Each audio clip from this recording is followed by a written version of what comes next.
Welcome to Atlas Leadership Academy, where our goal is to offer world-class leadership to influence worldwide change. My name is Marianne Owen. I am the Executive Vice President for Atlas Leadership Academy and the Director of Marketing and Branding at Atlas Realty Group. Marianne, thank you for that introduction. My name is William King. I'm a PhD candidate in business leadership and a CEO of Atlas Realty Group. Additionally, I am a Maxwell Leadership Facilitator, Coach, and Speaker. And today we are going to discuss leadership gaps. Yes, what they look like and how companies can address them. Right. There are a lot of leaders within an organization, but I think the thing that no one really talks about are the gaps. Yes.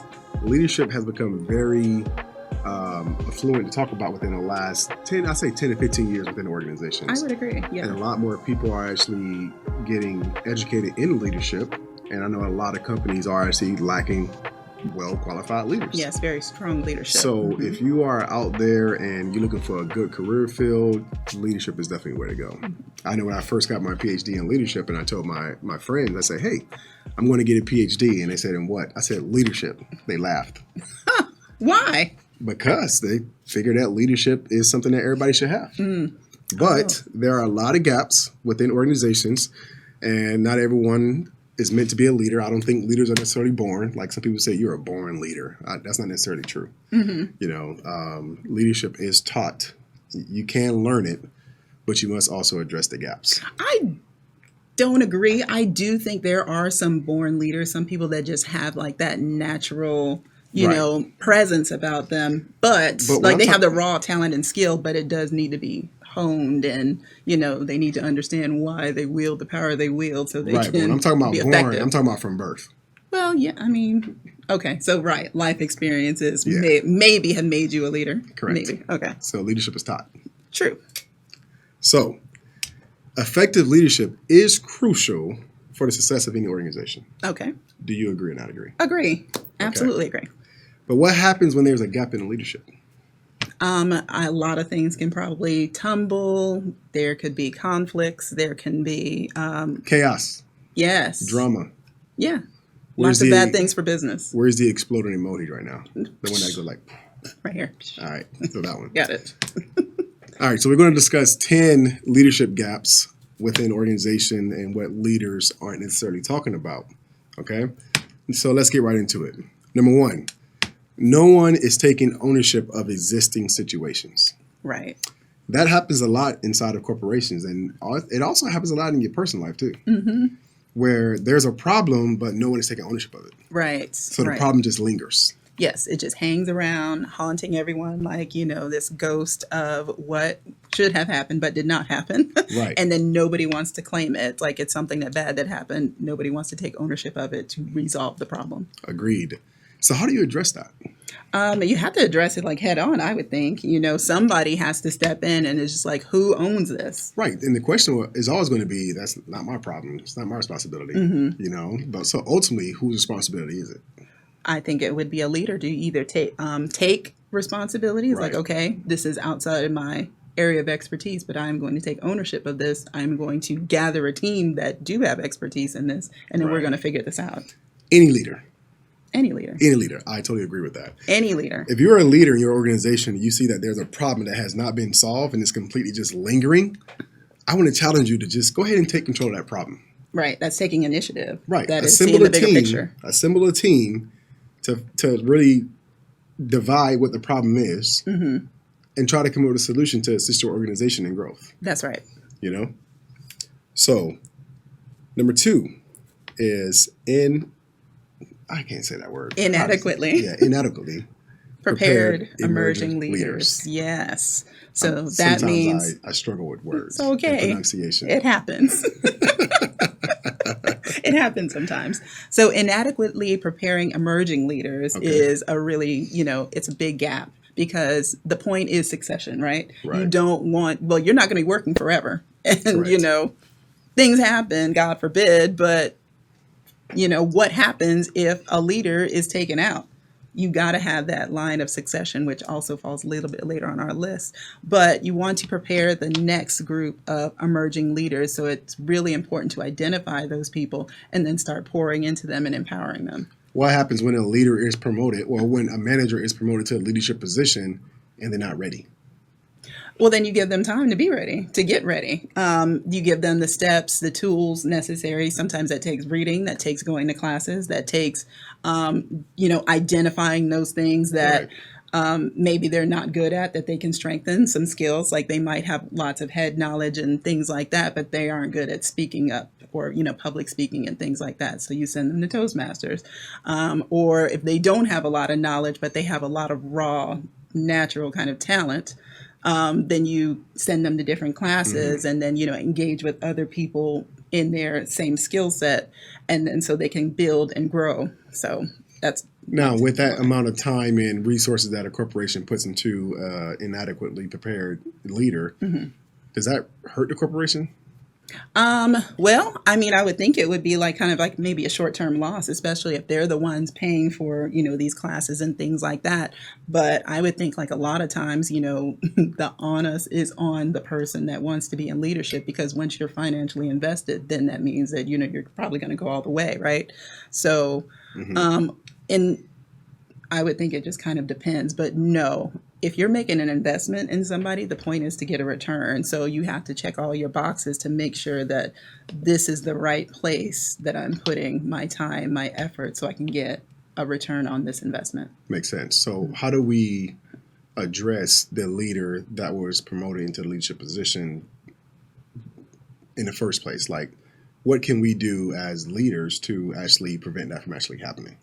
I don't understand your question. So, for example, if we have this guy, he's a team lead, but we're looking for someone to fill a leadership position, and we just says, "Hey, guy, you're getting promoted to a leader," and he's not ready, but we just do it. I'm trying to ask, how do we prevent that in the first place from happening? Oh, well, then you don't do it. An inadequate leader, Yeah, well, you don't do it. Like, really, it takes a smart leader to know when, your subordinate is ready to move to the next level, right? It's about knowing your people. And if they're telling you that they're not ready, or you see that there's like gaps in what they know and then the job requirements, because you Right. don't want them to be crushed under the weight of, responsibility and things like that.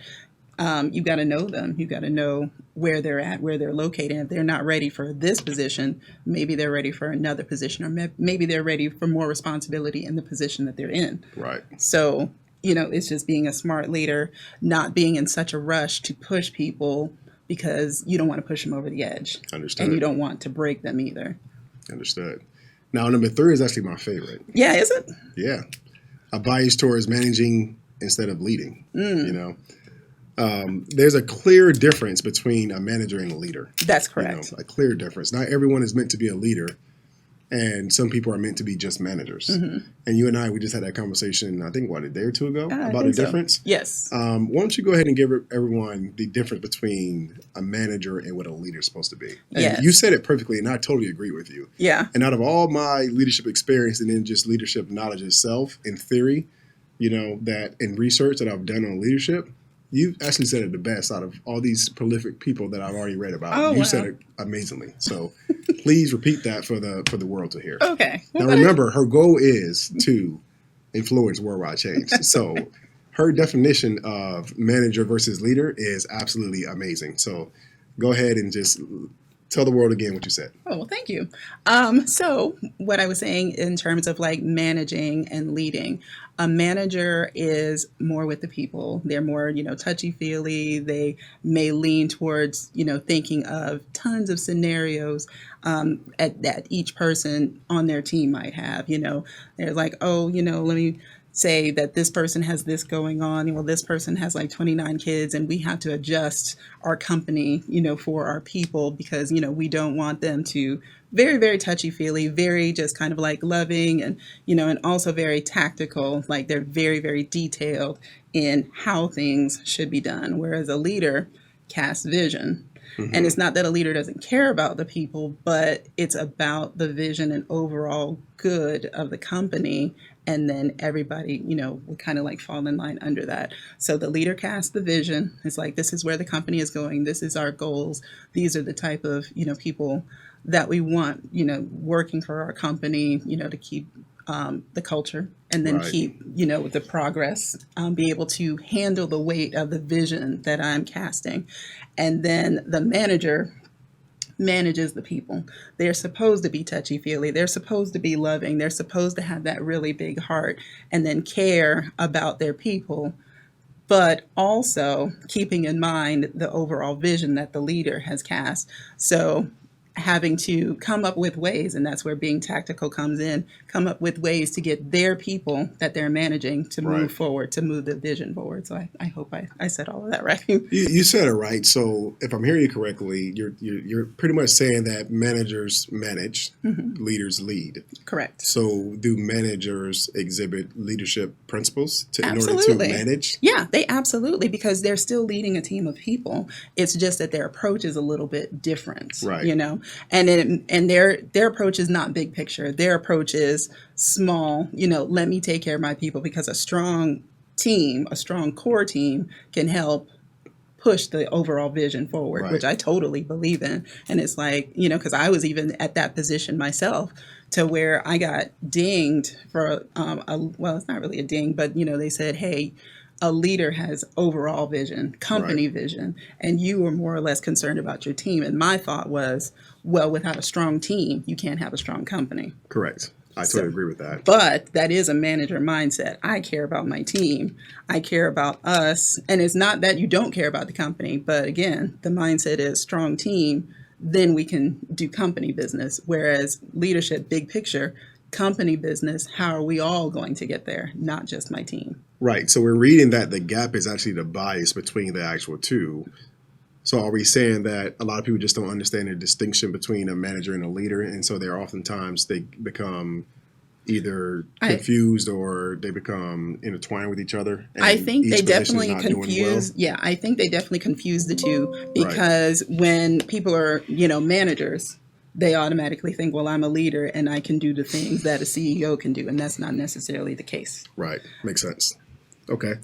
And so we address that by clearly defining what a manager is and clearly defining what an actual leader is. Absolutely. Right? And then sometimes some people are in wrong seats. So you might have a manager that's in a leadership position, or you might have somebody that should be in leadership that is just a manager. To be a manager. Correct. So it's important to evaluate your staff in the position that they're in to make sure you got the right people in the right seats. Right, right. You know? And then allow them to be in their strength, because sometimes, you know, if they're in the wrong seat, the weight of that seat will ultimately frustrate them, because they are supposed to be doing one thing, but they always end up doing another thing, you know. The organization can actually implode if someone's in the wrong seat. Correct. You know, which we don't actually want that to happen. So it's important to evaluate where people are within inside of your organization to determine if they're actually supposed to be there, or if you need to shift around staff to make sure that they're being utilized to their absolute strength. Absolute strength. Yes. You know? Yes.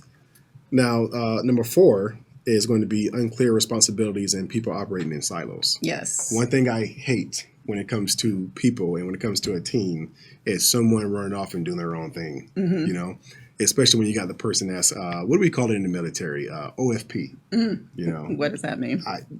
You can't say it. It means your own freaking program. Oh, wow. You want to run off and do your own thing.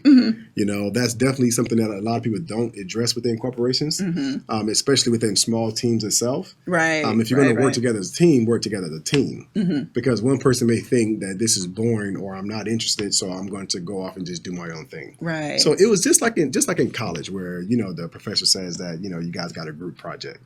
Get together in groups of 5 and figure this one project out. Everyone's doing well on the project. Everyone's collaborating. We're meeting. We're sharing notes together. But then there's one guy, he takes it upon himself to just go off and do the project himself. And at the end of the project, he's like, all right, well, here's my work. But we all did something totally different from you, bro. Yes. Like, where were you the whole time? Yes. So how do we address that? Ooh, well, communication. Yeah. I mean, that's the short answer. Really, it is communication and checking in, and then making sure that everybody is very clear on their roles and responsibilities, right? Because there are times to where people are, you know, asked to maybe do something that technically isn't in their job description, right? So you got to be really careful with that, because then it's like when the lines get blurred and then you've got 2 people doing marketing and 3 people doing, sales or whatever, but everybody's supposed to be doing something different. It's just like, well, what's going on here? It's chaos. So what about, IT? What about this? We've got, let's just say 5 people and everybody's role is supposed to be different, but you've got people doing kind of the same things, but then other tasks and other responsibilities are not being taken care of. Right. Then it's like, chaos. Chaos. Like, what is going on here? And then if something goes wrong in any of those roles, who's taking responsibility for it? Who is ultimately held responsible if something goes wrong? So unclear responsibilities can definitely cause conflict. It can definitely cause, like, I would think, employees to be like, why are you doing my job? Agreed. It's important to not have blended roles, So whenever you're operating a team, give everyone their assignment and hold them accountable to that assignment. Hold them accountable. Yeah. Because they need to know that the team has a goal. Mm-hmm. This is your assignment. Mm-hmm. You are the leg to this chair. Yes. You need to come back so we can assemble. Yes. At the end of the day. I'm about to shake the table with my question here. Go for it. So what happens when you have someone on the team, and let's just say it's a small startup, and they're like, well, I know this is my responsibility, but I'm going to go off and do this, and I'm going to spend my own money to see if it works. I think that person needs to get, number one, he needs to understand the goal of the team. Mm-hmm. Okay. Number two, if he don't agree with the goals of the team and the mission of the team, then he don't need to be on the team. Mm-hmm. And it's as simple as that, because actually that has happened with our corporation a couple of times, Mm-hmm. To where a couple of my members just want to go off and do their own thing and do their own research when it has nothing to do with actually the team goals. Right. You literally got to stick to the plan. Mm-hmm. Otherwise, the plan is not going to work if a person that's inside the plan does not agree with the plan, because you want to make your own plan within the plan. Right. And if you keep making plans within the plan, then you're not going to make progress. And then you come back later pissed off and it's like, why aren't we getting anywhere? Because you're not sticking to the plan. Like, right. Stick to the plan. Everybody has to do their part in order to drive forward. That we all agree to. Yes. Okay. Now, the next thing that we're going to talk about is desired outcomes not being achieved. Interesting. And I just touched on that. Yeah. That's what we just rolled into. Mm-hmm. Whenever you have plans inside of plans, and whenever you have people going off and doing their own things, or whenever you have people not knowing their responsibility, or people not being held accountable, or someone there's without any drive to actually achieve the goal. And nobody taking ownership. And no one taking ownership that the outcome is not being met. Right. But we're continuously working, continuously putting out product, but it does not meet the goal. Mm-hmm. There needs to be a leader to step up and say, hey, I understand we've been working for the last X amount of time, but we need to time out. Mm-hmm. Pause. Because the goal is not being met. And there's an absolute disconnect somewhere within inside of our plan to where our goal is not being achieved. Mm-hmm. So in order to address that, a leader within an organization got to literally stop and pause. Yes. Take a break. Yes. And have everyone look objectively at what the objectives are. Right. And take out your own personal biases and understand these are the goals. This is the desired outcome. Mm-hmm. This is the work that has been done. It's not reaching the outcome. Right. We need to restart. Yes, we need to restart. We need to readjust. Correct. And then look at our goals. Look at our, production. Look at what we're doing. Correct. What are we doing? And why is it not working? Really Correct. Take a hard look. And then sometimes that's really, really difficult, because some people can't admit when they're wrong, or can't admit that the plan isn't working, or whatever. You know what I mean? And that goes into the next one, which is the inability to execute on the business strategy. Ooh, yeah. Right? That is very much in line with the desired outcomes not being achieved. Mm-hmm. Because when you're not executing the business strategy, it's like, why are you even here? You know what I mean? Mm. Mm. In order to address that, once again, a leader needs to take a hold of a situation and pause. Right. And put a stop on production or operations. Mm-hmm. And look at everyone and say, what is your role? How does your role fulfill the outcome of our desired goals? Right. And ask the person. And even more importantly than that, it's like, okay, so we've got your role. What have you been doing? What have you been doing in that role? In that role. That's key. So to make sure you're not going off doing your own thing. In that role, what have you been doing? Right. You know what I mean? To make sure this is moving forward. Right. Mm-hmm. And at the end of the day, if it all makes sense, then put the pieces back together to where it's supposed to be. Mm-hmm. Because if you have a puzzle and you have one piece that's out of place, the picture does not make sense. Right. It just doesn't make sense. All the puzzle pieces have to fit in order to form one giant picture. That's correct. And the actual goal is the picture. The whole the big As picture. individuals, Yes. we are the puzzle pieces. And we have to fit together perfectly in order to form the picture. Yep. And if one person is not fitting, then it needs to be evaluated. Does that person belong on the team? Correct. Are But- they a part of this puzzle? Correct. Or, not. or is it a piece that got mixed up in this box and Right. it's supposed to be He's in maybe another part puzzle? of another puzzle or another box or whatever, but Right. he's not a part of this picture. Right? So it's important to realize and look at that. Yes. Failure to motivate or engage employees. That's also a leadership gap that a lot of people don't necessarily grab. Right, right. With inside of an organization, you can tell if morale is very low. You definitely can. Yes. I know people are pretty much self-motivated about their job because at the end of the day, their job is what provides them the actual means to an end to actually live, Yes. right? But after a while of just doing your job, something's going to get lost in translation and the job is not going to be done as effective as it could have been, So I think it's important as a leader to realize and understand whenever morale is low, whenever employees are no longer motivated about the goal, about the company's goals, Right. to look at them and find a way to remotivate the staff. Right. Maybe taking a hard stop and taking a break, Yes. going out for dinner together, having a potluck at work, or bring your kid to work day and doing fun activity with the family. Absolutely. Include the people that are important to you with inside of the actual project or something. Yes. And then also checking yourself. Right. Because, energy, spreads. So if you're coming in with a negative attitude, and you are heavily weighted with, thoughts about business and whatnot, and then people may not know what's going on in your head, but they can just feel that you got a lot on your shoulders. You're coming in, you're not really talking, you're not really Right. engaging. That can bring morale down too. So as a leader, you have to be very, very conscious of what you're bringing to make sure that morale is staying up. Understood. Thank you. Here's the next leadership gap that no one really talks about. And it goes on in every It single happens, organization. Nobody wants to talk about it. Drama. Drama. There's drama in every workplace. Everywhere. Everywhere you go, there's drama. Yes. But can you really prevent drama?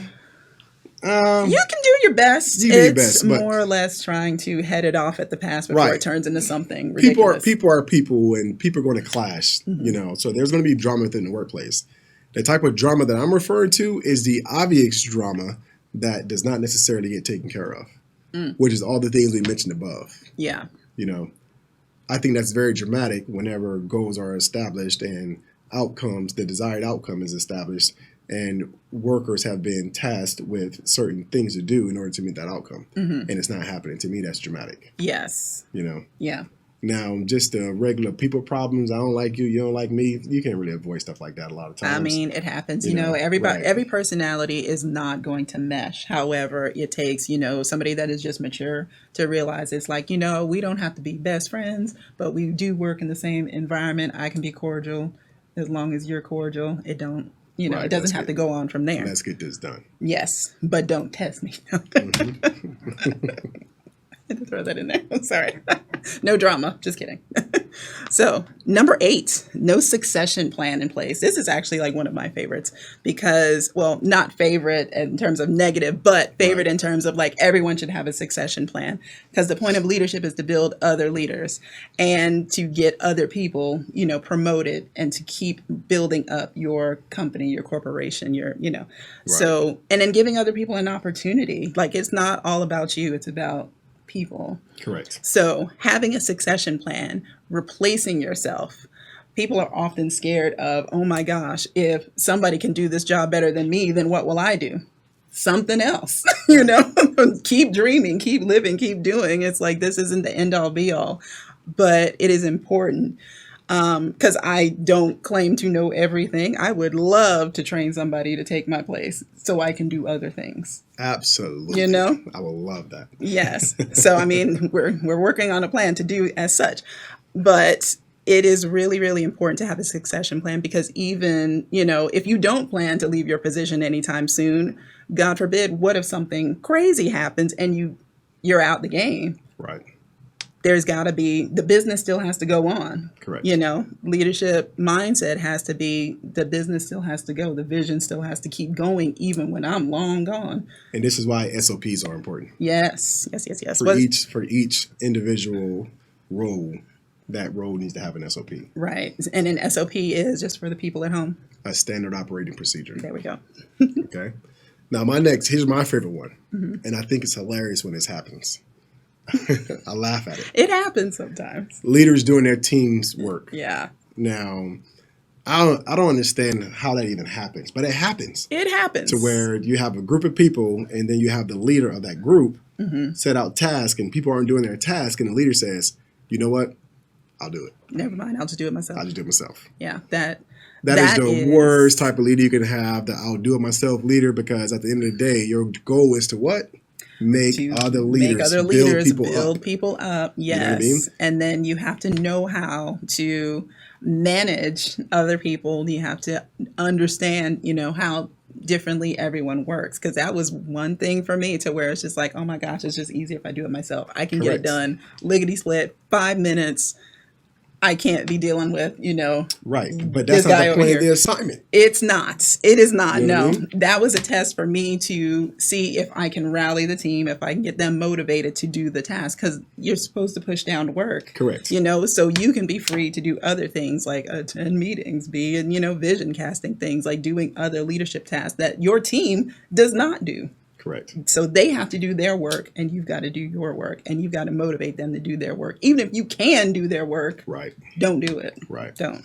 And we address this by holding folks accountable to their responsibilities.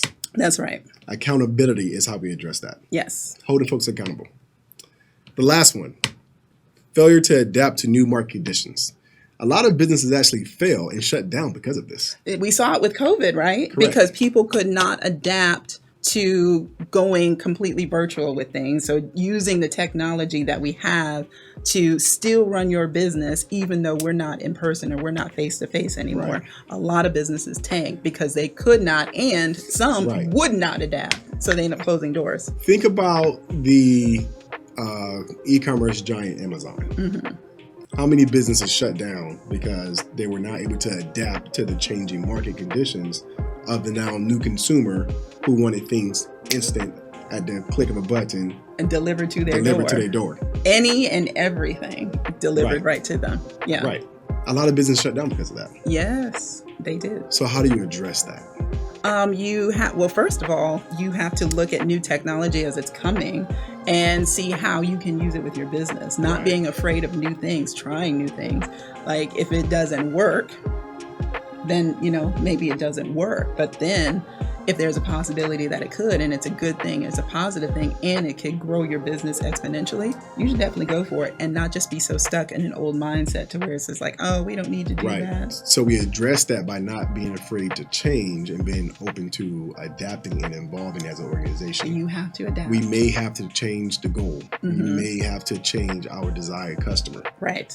Something has to change in order to adapt to current market conditions. That's correct. And that doesn't mean we got to change our entire mission, because our mission will always stay the same. Well, absolutely not. It would just be kind of like adjusting your operation. Just a little tweak. Yeah, adjusting, how you do things in order to continue to fulfill your mission, even in changing times. Right.